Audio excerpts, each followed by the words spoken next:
Where is Adaku, the bride-to-be? Then suddenly, Adaku walked in, dressed in a full police uniform. She looked fearless and bold. Are you the bride, or should we wait for another? Everyone gasped in shock. Adaku was born in the city of Damaturu. Her family is from Imo State, but her parents moved to Damaturu because life was cheaper there. Before she was born, something happened. Mama Adaku, whose name is Maria, was 6 months pregnant when she and her husband Ogbonna moved to the city. They worked very hard. Ogbonna worked as a bricklayer in the mornings. In the afternoons, he pushed a cart around, collecting old metal from dustbin to sell. His bricklaying job did not always bring money, so he did anything he could help. Maria also worked hard. Even with her big belly, she made awara and kunu to sell. But there was a big problem. Ogbonna often beat his wife. At night, he would throw her aside like she did not matter. The neighbors used to say, "This man is very poor, but his fists are strong like blocks." One woman said, he works very hard. His hands are always on his wife, beating her. He treats her like a pig. Or maybe she's a pig sef, who knows? They laughed loudly. One day, he went to one of his bricklaying jobs, and as he was resting and taking snacks, he saw his wife's childhood friend Sandra coming out of a big car. In fact, the latest Prado in town. All the workers were busy greeting her and welcoming her. "Ah, madam, welcome oh. We'll be waiting for you, ma." Miss Sandra eyes went straight to him, sitting and eating like a shameless buffalo. She called him, "OGB, Ogbonna, is this you, or am I dreaming?" Mr. Ogbonna shyly said, Sandra, good day ma, it is me oh. Longest time. Wow, you're not in Yobe State? Yes, I and my wife, we moved down here some months ago. That's good. Anyway, I would love to see you again. She gave him a card and said they should talk later. She even gave him small stipends. And when he got to his street, he started thinking of what to say to Maria, his wife. He even started shouting from outside the gates, saying she's a failure. But Maria, so tired from hawking hawara and kunu, was fast asleep. He entered the room and saw her sleeping like a newborn baby. He shouted, "Look at this one. Your mates are building mansions. You are here building sleep like a lazy grasshopper." He took a bucket of water. In fact, the only water the wife went to fetch and planned to use for her kunu processing. He poured it all on her. She woke up in shock. "Hey, honey, what happened? Why did you pour water on me?" Ogbonna just cut in sharply. "Look at you, sleeping like a fool. I saw Sandra today." Maria's face lit up. Sandra. Which Sandra? You mean my own Sandra? Really? How is she?" Ogbonna said, "Chai, if shamelessness was a person, you are. In fact, shame wear me boba and wrapper for your case. Twe, I spit on you. Really? How is she doing? You're not ashamed of yourself. If I let me tell you how she's doing. She's building an estate and you are here sleeping. Shamelessly. You don't even have any value." Maria looked at her husband. "Wait, why the comparison? I struggle with you every day. Most times, I don't even take care of myself just to see that things are done rightly. And you say I am shameless? You see, please bear me the emotional blackmail and get out." Then he left her in the room. 3 months later, Maria woke up very early to start her kunu processing. As she was preparing it, she saw her husband leaving the house with a big bag of clothes. She approached him. Ah, honey, you are going out? You did not even tell me. And with this big bag, what happened? Ogbonna looked at her like a skeleton talking. He only told her, "Look at me, woman. I am leaving the house. I have nothing to do with you anymore." She chased after him, crying, "Honey, what happened? Why are you leaving me? Eh? What did I do? You see, I'm heavily pregnant. In fact, I'm almost due. Why are you doing this now? Eh? Okay, I'm sorry." But Ogbonna did not even turn back. In that instant, she went into labor. Her neighbors rushed her into the house and she gave birth to Adaku, a beautiful, strong baby girl. She held her baby close to her chest and prayed for her. And for 8 whole years, no one heard from Ogbonna, her husband. Maria always prayed for him to return safely every day. Each time Adaku would ask, "Mommy, don't I have a father like others? Why is my own case different? Everyone has a daddy, but I don't have. Why? My mates laugh at me at school." Maria always tell her that her father is coming and she should not worry. Her father wants to make her proud. "Mommy, are you sure? Mommy, you sure I have a father, right? I'm not a bastard." "No, don't say that, my dear, not a bastard. You have a father." But something happened that changed Adaku and she became different from the sweet, innocent self into a street, always angry. That day, she felt terribly ill from school. Her classmates rushed to her mother and told her in the market that Adaku is terribly sick.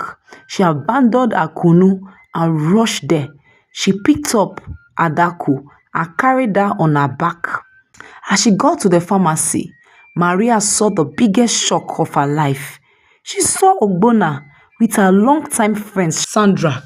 And not just that, she was carrying a baby in her hands, treating the child based on the prescription the doctor gave them. Maria said, "Ogbonna." She turned to Sandra. "Sandra." But Ogbonna stood up looking angry, not even feeling pity or sorry that he abandoned her all these years. And he said, "What are you doing here? Eh? Can't you see my life has changed and I'm better now? What's that thing on your back?" With burning anger, she replied, "That's your child, your seed, Ogbonna. The child you abandoned for years." Ogbonna laughed. "Hey, way! Another curse has been born. Just like you, a failed kunu seller. Maybe she will inherit it from you. Who knows?" But that moment, what matters to Maria was just to get her daughter treated. And she said to the pharmacist, "Please attend to my child. She's dying." The pharmacist said, "Okay, hold on, let me finish with these people." She looked at Sandra, who was busy laughing with Ogbonna, and she would be so foolish to ask what's going on because it's already clear to her face that Sandra and Ogbonna are together. Sick Adaku even poo on her body because of the cold, and everybody screamed. Even Ogbonna, her supposed father, said, "See your daughter, a disgrace, just as you were to me. Thank God I left you." From that moment, Adaku knew immediately that that was her father. After being treated by the pharmacist, she was taken back home and she made a vow to her mom that she would make her mother proud. Her mom held her close and hugged her. One day, Adaku was returning from school. She normally carries kunu to school to assist her mom. She would sell to her classmates, only from some rude students to stop her on the way and was insulting her, saying a lot of things to her. She got angry and started fighting them. Two boys' ankle got broken and the others ran away. From that day, everyone named that iron woman, always ready to fight. When she was even done with secondary school, her mother told her to travel down to Imo State and stay with her uncle, who will recruit her in the police force, since that has always been her passion. After so much persuasion, she agreed one evening and traveled. She got to Imo and her cousins received her warmly, and immediately she was enrolled into the police force and selected to be among those that would be trained. She quickly called her mother with the help of their neighbor in Damaturu and said the good news to her. Her mom was so happy and prayed for her. God bless you, my daughter. The land of Imo State will favor you. It is well with you. While in training, she met Chidi, a very handsome, intelligent guy.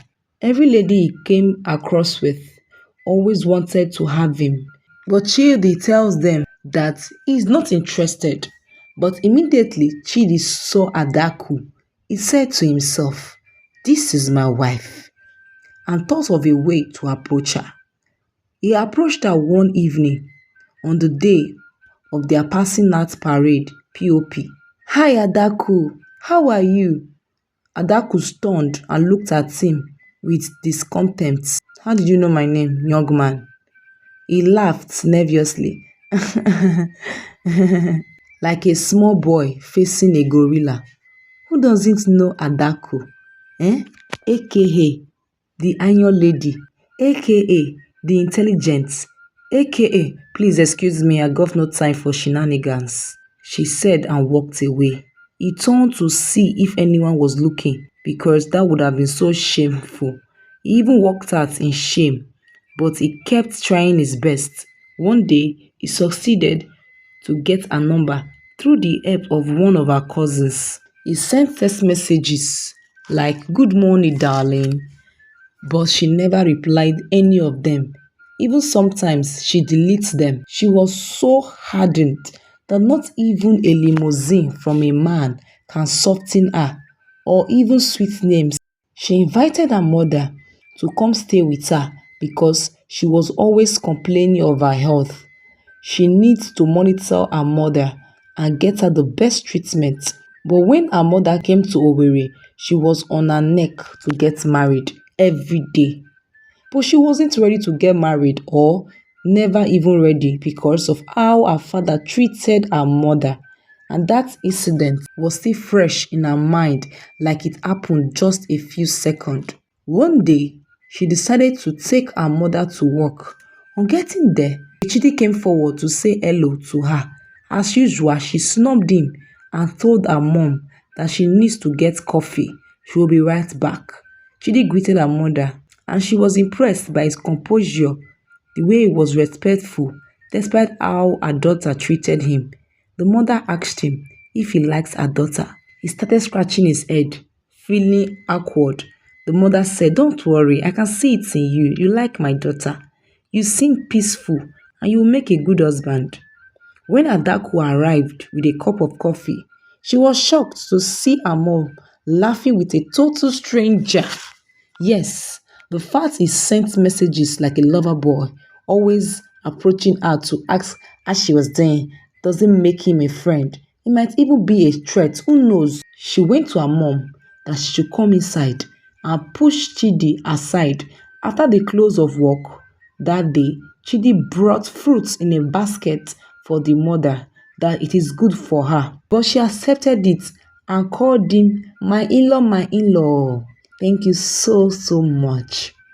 When they got home, Adaku was so mad and her mother even scolded her for being so harsh to a kind guy like that. But after all the shouts, she calmed down and listened to her mother that she should give him a chance.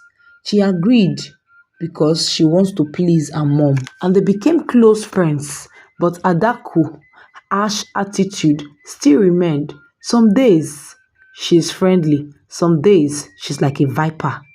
Even Chidi friends advised him not to marry her. Even his mother said, "She'll be a bad daughter-in-law." Chidi kept defending her that she's not like that she's not even the way they see her, that she's unique and special. 2 days to the wedding, Mama Chidi invited her to the kitchen. She entered, not even smiling. The woman said, "My daughter, please help me with the dishes while I cook." She made a phone call and called the cleaning service to come. She gave them directions and ended the call. Chidi's mother was in shock and said, "Please, is this how you will do in your husband's house? Thank God you said my husband." And with that, she walked away. Mama Chidi knew that her son is in a big trouble. On the wedding day, the hotel Chidi paid for his bride, Adaku, to stay and get dressed. And again, after the wedding, they would spend the night there together. He got a call from the makeup artist, but his phone was with the best man. The best man did not tell him what was happening, but he quietly told the makeup artist not to worry, that she will be back. But when they got to the church, the officiating priest was already waiting, the guests too, but Adaku was nowhere to be found. Everyone was worried. Where is Adaku, the bride to be? Calls were being made. Then suddenly, Adaku walked in, dressed in a full police uniform. She looked fearless and bold, walking in like a victorious lion. Everyone gasped in shock. A bride in a police uniform? What could be behind this surprising entrance? Even her mom looked in shock. She walked to the altar and forced a smile, like a bride forced to marry an old chimpanzee. The priest asked, "Are you the bride, or should we wait for another?" Everyone burst into laughter, but Adaku, already pissed, said, "Yes, or do you have a problem with that?" Chidi quickly took the mic and told everyone, "Hello, everybody. Please, my wife told me she wants to dress like this, okay? So I support it, all right? In fact, she looks so stunning." He turned to Adaku. "You are so beautiful, dressed like this. You are a queen. Please, Pastor, this is the woman my heart beats for." With no further talk, the priest proceeded and joined them in holy matrimony. His sisters, mom, kept looking at them that they were disgracing the family, and people would say they can't even afford ordinary wedding gown. After the church wedding, the reception took over. Even before the close of the reception, Adaku signaled Chidi that she's out of there. Chidi said, "But honey, you've not given vote of thanks." Adaku gave him a bad stare. He quickly said, "Okay, no problems. My mom will do it." He followed her and they got to the hotel room. When they entered the hotel room, Adaku told him to excuse her. She wants to have her bath. He said playfully, I'm your husband now. What's the issue?" "Come on, are you shy?" Adaku, not even a smile on her face, said, "I won't repeat myself again. Get out of this room." The few times she says, "I won't repeat myself again," means run as far as you can. He rushed out of the room, but after like 2 hours, he did not even hear from her and concluded that, she might be done bathing. He knocked on the door, but no response. He saw a text from her. In fact, the first ever text message he got from her was, "Get another room. You can't sleep here." He did not even know whether to get angry or just keep quiet and sleep.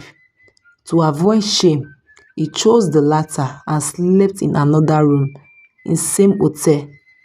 The next morning, Adaku came downstairs to have breakfast. She sent another text message. "Come eat breakfast. I am downstairs." His face lit up and rushed downstairs. He grabbed a plate and started eating. No good morning, just heavy breathing.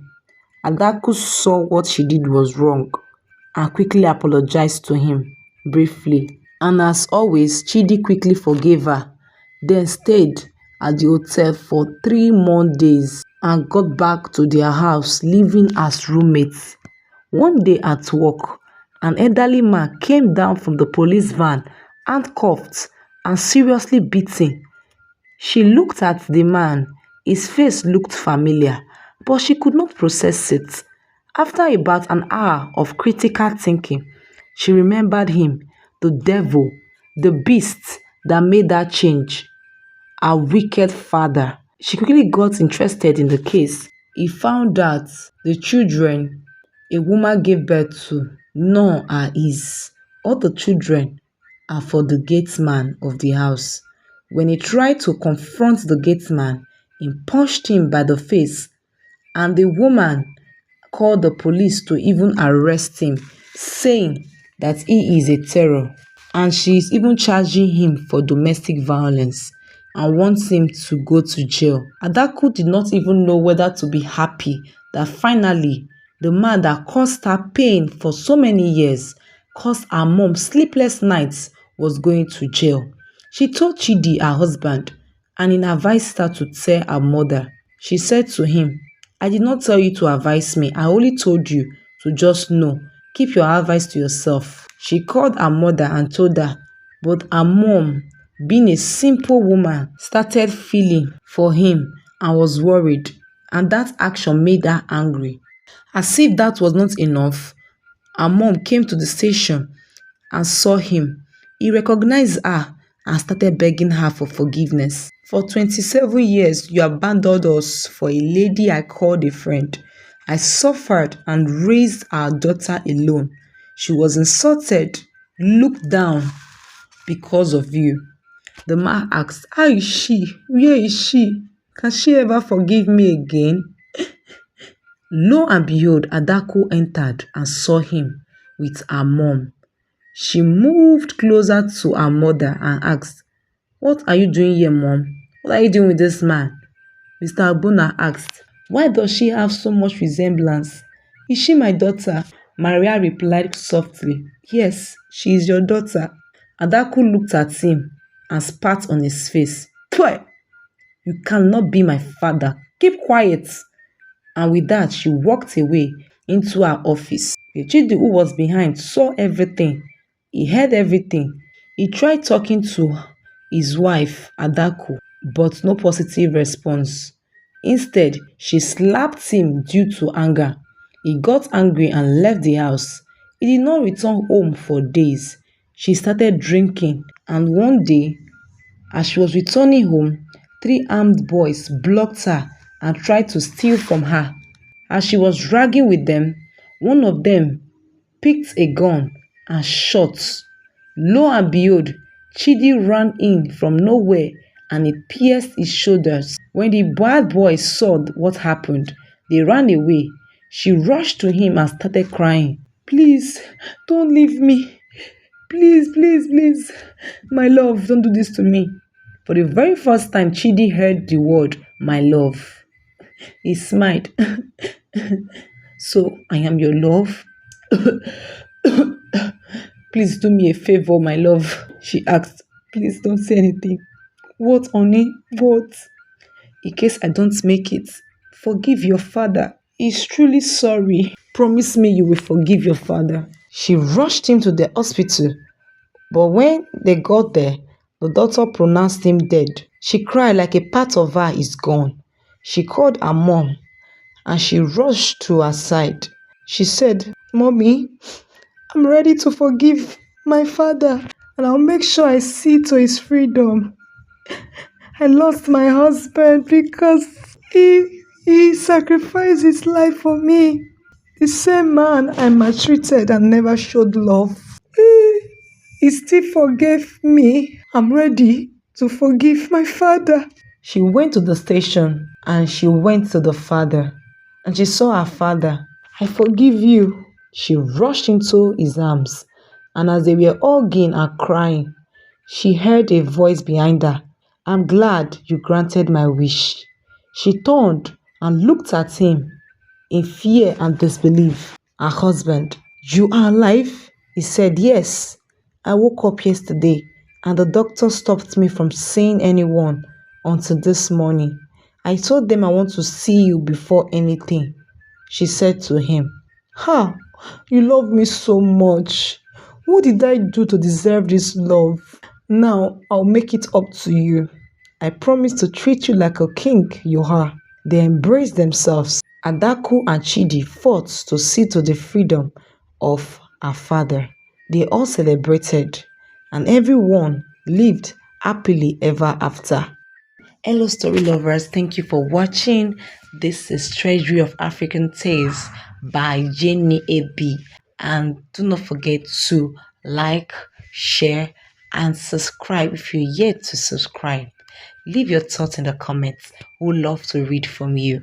And until we come your way again next time, see you in the next one. Bye.